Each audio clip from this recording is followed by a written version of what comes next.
आओ सुनिया मैं महंगी मुलाकात हो गई, सुनिया मैं माड़ी तेरे साथ हो गई। मित्रां दे नाल तू सवेरे करी सी, जेड़ी तेरे नाल कल रात हो गई। कोल मेरे बैठ दस की हो गया, रब दी फिरे नी तेरा की खो गया।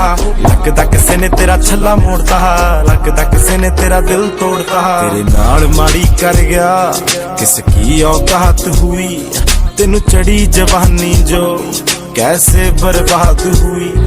आओ पास में तो बैठो, बोलो क्या बात हुई, या बोल नहीं सकते जो आपके साथ हुई।